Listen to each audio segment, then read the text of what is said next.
Hello, readers by eyes and by ears. I hope you all are doing well today. So, I hate to do this to you all because I definitely don't want to drudge up any old feelings of sadness and despair for anyone who was just as broken as I was after reading Yuwu. But there was something that I fully intended to do, and the extra that I ended up stopping kind of threw me off of that path, and I totally forgot about it.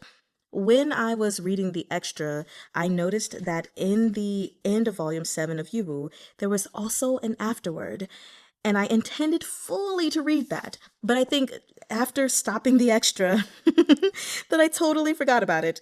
So, I'm just coming back really quickly to read the afterword to you all because I haven't read it myself, but it could possibly give us some, like, we can glean something from it. And I always want to make sure I read those when the authors put them there. So we're taking a step back in time to read this really quickly. It is in English and Chinese. I will not be reading that Chinese, you guys. But I would just read this really quickly to you. So this is a very short video, and sorry if I'm reopening wounds, but we gotta give Meatbun her due, right? So here's the afterword. The English production of Remnants of Filth is complete. First of all, thank you to the readers who've come with us on this journey. And thank you to everyone who worked so hard on the publication of this book. Thank you very much. Since I have the opportunity, I'd like to talk a little about the process of writing Remnants of Filth and my thoughts on it. Writing this book wasn't easy. At the time, I was obligated to start my second novel, so planning Remnants of Filth was a rushed process. For many reasons, my initial outline underwent last-minute changes, and so the writing of Remnants of Filth was mostly done as I was posting each chapter. In comparison to the Husky and his White Cat Shitsuin and Case File Compendium, I didn't have as much time to brainstorm and edit, so even though I did my best under the circumstances, I'm not fully satisfied with the final story. This is why I rarely mention Remnants of Filth. If I'd written this novel under different circumstances at a different time, it would probably be better. Though I invested as much of my energy and ability as I could, I still feel like I didn't write it very well. The love it's received makes me feel a little guilty. Gumong and Morsi are both characters I find hard to write. I wanted to challenge myself and write a pairing I'm not used to creating, but I feel like I wasn't fully successful. I'm mostly satisfied with the characterization of Gumong's devotion to his brothers and country, but I found that when I focused too passionately on this aspect in my descriptions of him, what happened was that I realized I wanted to write more about these feelings, but that my motivation to write about his interactions with Morsi was weaker. When writing the latter part of Gumong's character arc, I found it hard to naturally incorporate Morsi. Which isn't to say Morsi isn't important to Gumong, but rather that I had trouble grasping the feeling of their interactions due to my inexperience with creating characters with their personalities. That's why the story began with a focus on plot instead of the relationship, and why Remnants of Filth basically never had any fluff. I hope that, when I next have the energy to write characters outside of my comfort zone, I'll have better results. The characters in Remnants of Filth that surprised me most was actually Mu Zhonglian. In the beginning, I described him more along the lines of a flat side character whom everyone could hate on, but as soon as he appeared and I wrote a few paragraphs about his behavior, I felt like he came to life. I could feel how interesting he was. He didn't want to obey me as an author. I even tried to make him way more evil to see how it would look. But I eventually had to admit his evil only made him more interesting to me. This is the part of character creation I love the most. Whenever I find myself in this kind of state, I know I don't have to worry about writing this character anymore. I became a mere archivist, recording their own thoughts, their own fate, and their own plans. Predictably, Mu Zhonglian ended up changing his fate all on his own, veering far away from the flat evil side role I'd assigned him, and somehow carving out a place for himself in the grand finale. What did I do in this process? I feel like I didn't do anything at all. A character coming to life on his own sounds fantastical, but I believe some of you who also have experience writing will understand the feeling I'm talking about. These characters do, in fact, exist. I like to call them flow characters. Like the character isn't just a character anymore. Like he has a heart of his own. That one expresses itself naturally when he's on the page. You can't disobey his will, or you'll ruin his story. I love this kind of feeling, but unfortunately, it doesn't come for all characters. And some characters I intentionally tried to build out turn out less successful than those I wrote without overthinking. Every time I meet a flow character like this, I'm surprised and delighted, because it's the sort of fated connection that only comes by accident and can't be forced. But the characters who fill me with the most regret are Chuntang and Huapuan. Some readers might find their stories similar, like they somewhat resemble Morjan and Chu Wanning from their first life. This is because, in the original draft, they were indeed Morjan and Chu Wanning from the first lifetime. Remnants of Filth was originally written to be a transmigration story where Morsi and Gumong were both police officers and Gumong was undercover. After something happened to Gumong, Morsi transmigrated into a novel Gumong had written. That's how the story initially unfolded. In the original setting, as the story progressed, one of the scenes would have been Gumong and Morsi arriving in an illusionscape of a different book, The Husky and His White Cat Shutsun, which I'd only just completed. I wanted to write a Wushan Palace illusion dungeon and have them realize some of Ta Xianjun's dreams and desires inside the illusion. Unfortunately, the editor at the time was concerned Gumong's undercover cop backstory and much of his outlined story would be unsuitable for publication. I ended up having to hastily edit out the transmigration element shortly after I announced the new title. For this, and all sorts of other reasons, I couldn't write Gumong and Morsi entering the Wushan Palace Illusion dungeon into the new story.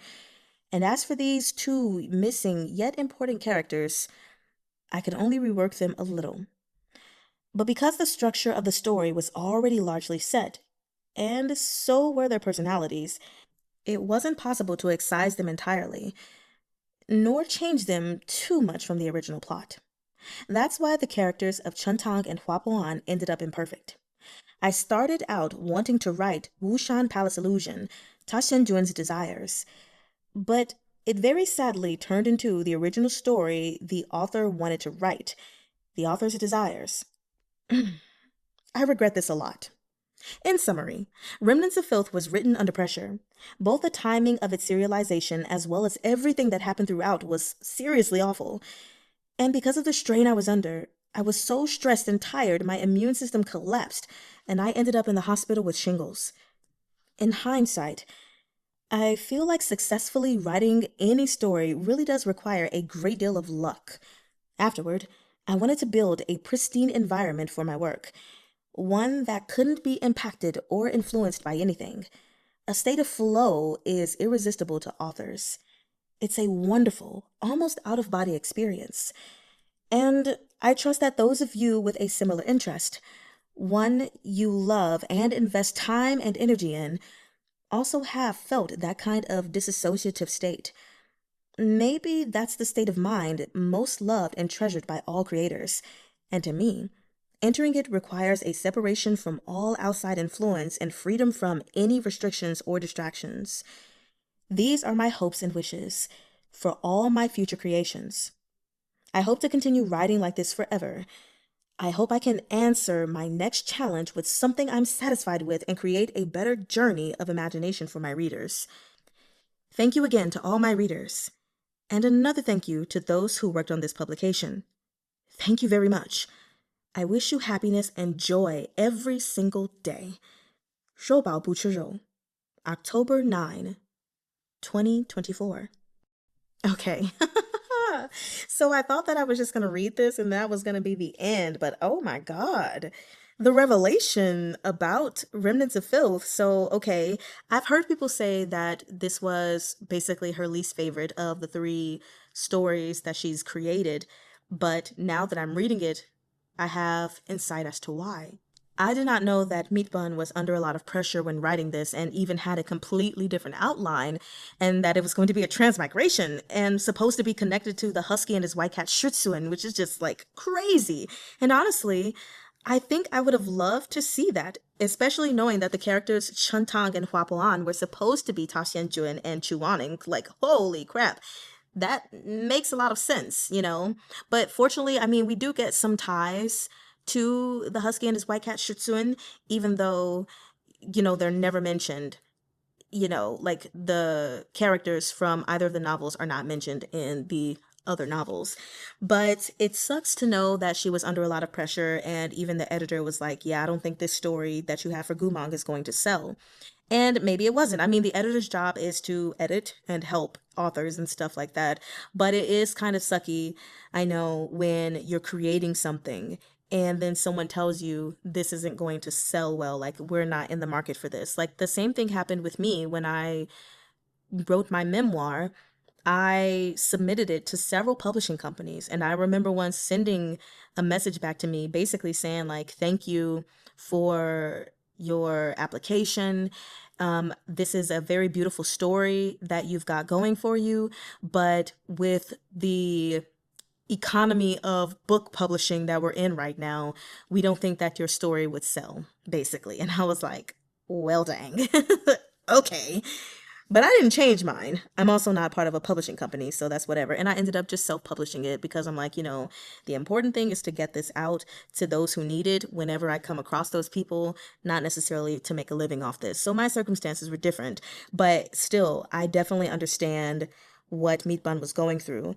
And then just to have the feelings confirmed, sorry, about Gumong and basically how she focused a lot on his love for the country and his people. Because I remember speaking on that a bit, just saying that even though I know Gumong does love Morsi, that I felt he cared more about his people and the country than he did for Morsi. And ultimately, that is how she wrote him. And she wanted to get more of his feelings for Morsi incorporated in there, but it was very difficult for her to do so, especially since she was, writing characters out of her comfort zone. So it's just nice to see my feelings on that confirmed, because that is definitely how I felt.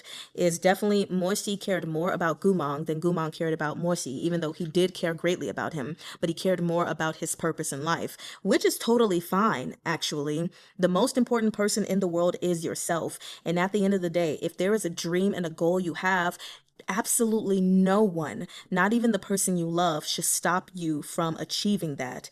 It's just that, there may have been some different ways that Gumon could have gone about accomplishing his goal and his dream or whatever, and realizing and giving Morsi the opportunity to stand by him while he tried to pursue what he wanted to pursue. Nevertheless, the other thing that I thought was fun was to read about her and the writing of Mu Zhonglian, because of course, yes, we started out hating Mu Zhonglian and thinking he was really hot, but I also was like, okay, there has to be more to the story. And it's just so awesome to know that she originally just wanted him to just be this evil character, and that was that, just this one note, little flat character. But Mu Zhonglian was like, excuse me, I have more relevance in this story. And so it's great. I know exactly what she's talking about when she's talking about that flow state. Not that I do a lot of writing when it comes to like characters and stories and stuff. A memoir is different from fictional writing, but in times where I have used, yes, chatbots to just have fun, and create stories, I would literally create a whole character profile, and I'm like, okay, this is the character I have, this is the backstory, this is the goal, and then things just like veer, and I'm like, wait, that was not what I intended.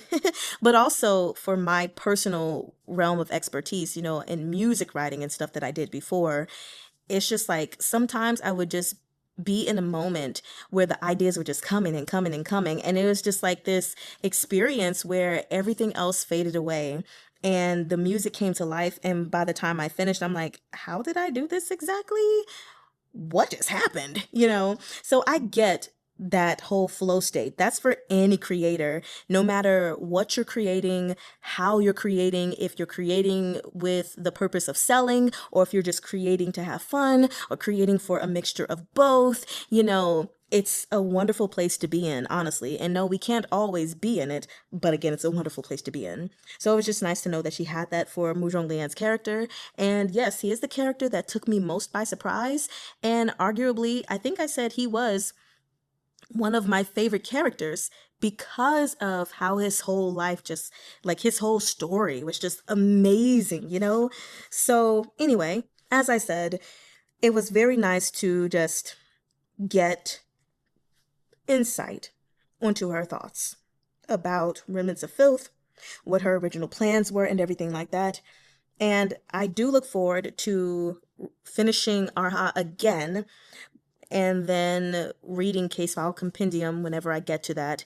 But I also look forward to any future works that she might create because Meatbun is one of my favorite writers when I want to hurt. So I hope you all enjoyed this little segment. And yeah, I'll see you all next time. Well, Einiman.